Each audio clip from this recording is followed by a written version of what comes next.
প্রিয় শিক্ষার্থী বন্ধুরা, আসসালামু আলাইকুম। আশা করি আপনারা সবাই মহান আল্লাহর অশেষ রহমতে ভালো আছেন।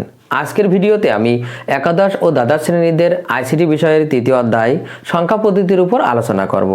আর আমার আজকের আলোচনার বিষয় হলো দশমিক সংখ্যাকে অক্টাল সংখ্যা পদ্ধতিতে রূপান্তর।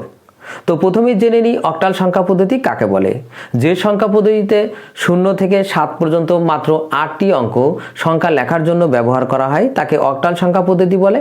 আর এই অক্টাল সংখ্যা পদ্ধতির বেজ 8, কারণ এখানে 8টি অঙ্ক সংখ্যা লেখার জন্য ব্যবহার করা হয়। এবার আসুন জেনে নিই দশমিক সংখ্যা পদ্ধতি কাকে বলে। যে সংখ্যা পদ্ধতিতে 0 থেকে 9 পর্যন্ত মাত্র 10টি অঙ্ক সংখ্যা লেখার জন্য ব্যবহার করা হয় তাকে দশমিক সংখ্যা পদ্ধতি বলা হয়। আর যেহেতু এখানে 10টি অঙ্ক সংখ্যা লেখার জন্য ব্যবহার করা হয় তাই দশমিক সংখ্যা পদ্ধতির বেজ হলো 10। তো চলুন শুরু করা যাক। এখানে যে 3টি অঙ্ক আমি সাজিয়েছি, এই 3টি অঙ্ক যদি আপনি ভালোভাবে বোঝেন তো আমার মনে হয় যে কোনো দশমিক সংখ্যাকে আপনি খুব সহজেই অক্টাল সংখ্যা পদ্ধতিতে রূপান্তর করতে পারবেন। তো এখানে প্রথম অঙ্কটি আমাদের হলো যে 75, তার মানে 75, এটা আমাদের দশমিক সংখ্যা, এইটা আমরা অক্টাল সংখ্যায় রূপান্তর করব। তো দশমিক থেকে অক্টাল সংখ্যা পদ্ধতিতে রূপান্তরের কৌশলটা কি? যে আমরা যখন অক্টাল থেকে দশমিকে রূপান্তর করেছিলাম তখন আমাদের নিয়ম ছিল যে প্রত্যেকটা অঙ্ককেই আমরা অক্টালের যে বেজ 8, এই 8 দিয়ে আমরা গুণ করে তারপরে যোগ করব, পাওয়ার করে গুণ করে তারপরে যোগ। ঠিক যেহেতু এখানে গুণের বিপরীত ভাগ, তাহলে আমরা যখন দশমিক থেকে অক্টালে আসব তখন আমাদের ওই 8 দিয়ে আবার কি করতে হবে? ভাগ করতে হবে। তাহলে আমাদের এখানে অঙ্কটি হলো 75, তাকে আমরা সংখ্যাটি 75, তাকে আমরা 8 দিয়ে ভাগ করব। ঠিক এইভাবে 8 দিয়ে যদি আমরা 75-এর ভাগ করি তাহলে 8 নং 72, আর 72 75 থেকে বাদ দিলে 3, তার মানে ভাগফল আমরা এই সোজা বসাবো, আর যদি ভাগশেষ থাকে আমরা এই পাশে বসাবো, ভাগশেষ যদি না পাই তাহলে 0 বসাবো। ঠিক আবার দেখেন আমরা ভাগ শেষ পর্যন্ত করতে থাকবো। আমরা আবার 9-কে আবার 8 দিয়ে ভাগ করব, তাহলে 8 1-কে 8, ভাগশেষ 1। আবার আমরা 8 দিয়ে ভাগ করব, দেখেন 8 1-এর ভাগ করা যায় না। সেই ক্ষেত্রে আমাদের নিয়মটা হলো যে এখানে 0 বসাবো আর এই সংখ্যাটা সোজা এখানে বসাইয়ে দেব। তার মানে 8 দিয়ে যদি 0-র গুণ করা হয় 0 হয়, তার সাথে 1 যোগ করলে 1 হয়। তার মানে যতক্ষণ 0 না আসবে ভাগ ফলে ততক্ষণ পর্যন্ত আমাদের এইভাবে ভাগের কাজ চলতে থাকবে। এইবার আমরা অ্যান্সার লিখব। অ্যান্সারের ক্ষেত্রে দেখেন আমাদের খেয়াল রাখতে হবে এই যে 75 যে দশমিক সংখ্যা ছিল 113, অর্থাৎ যে ভাগশেষগুলো পেয়েছিলাম সেইগুলোই নিচ থেকে উপর পর্যন্ত আমাদের লিখতে হবে পর্যায়ক্রমিক।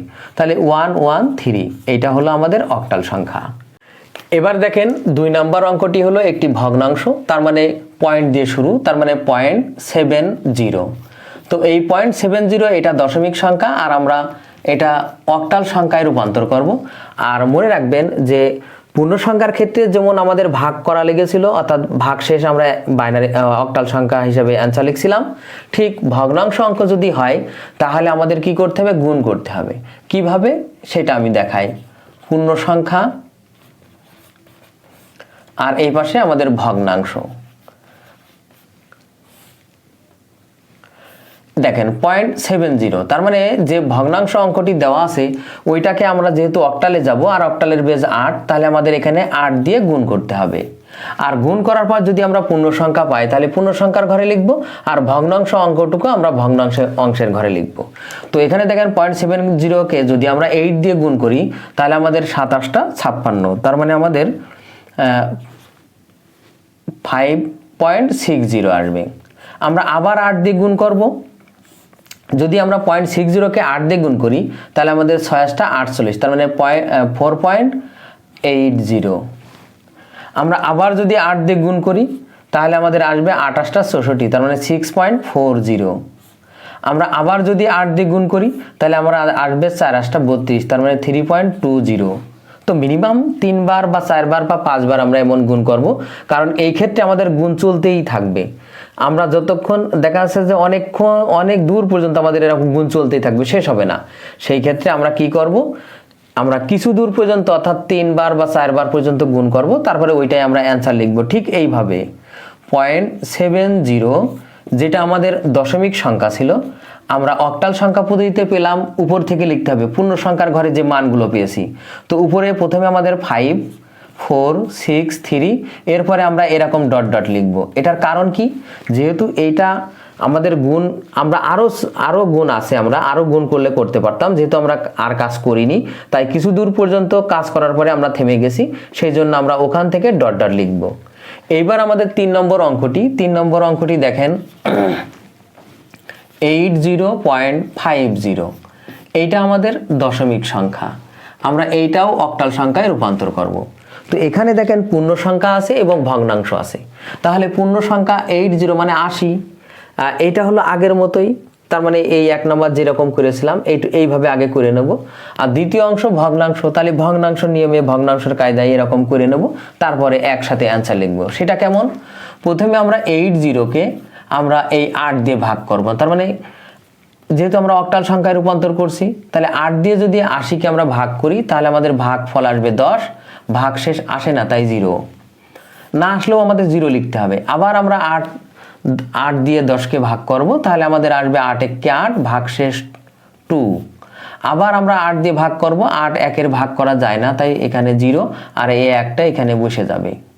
এটা গেল আমাদের পূর্ণ সংখ্যা। এবার আমরা ভগ্নাংশ আছে, ভগ্নাংশ অঙ্কের জন্য আমরা এখানে একটা দাগ দিই যাতে নাম এসে। এবার দেখেন ভগ্নাংশ অঙ্কের ক্ষেত্রে আমরা ওই আগের মতোই পূর্ণ সংখ্যা, আর এখানে আমরা ভগ্নাংশ লিখব। লেখার পরে আমাদের ভগ্নাংশ 50, একে আমরা অবশ্যই 8 দিয়ে গুণ করব। তো আমাদের 8 দিয়ে গুণ করলে 5-কে 8 দিয়ে গুণ করি তাহলে 5 8 40, তার মানে 4.00। দেখেন যখন 0 0 চলে আসবে তখন আমাদের আর গুণ করা লাগবে না, কারণ 0-কে তো আর গুণ করলে 0ই আসে।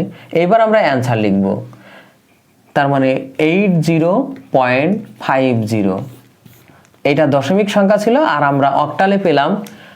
এই যে পূর্ণ সংখ্যার ক্ষেত্রে নিচ থেকে উপরে যেতে হবে, তার মানে 120 পয়েন্ট, আর ভগ্নাংশের ক্ষেত্রে আমাদের উপর থেকে নিচে আসতে হবে। তো এখানে তো মাত্র আমাদের একটি অঙ্ক, তার মানে ওইটি বসে যাবে।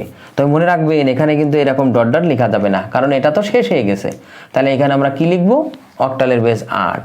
তো ছাত্রছাত্রী বন্ধুরা, আজ এই পর্যন্তই। আমার ভিডিওটি কেমন হলো অবশ্যই কমেন্ট করে জানাবেন। যদি ভিডিওটি ভালো লেগে থাকে অবশ্যই ভিডিওতে একটি লাইক দেবেন। এছাড়াও অন্যান্য বন্ধুদের দেখার সুযোগ করার জন্য অবশ্যই ভিডিওটি শেয়ার করবেন। সবাইকে আবারও ধন্যবাদ। আল্লাহ হাফেজ।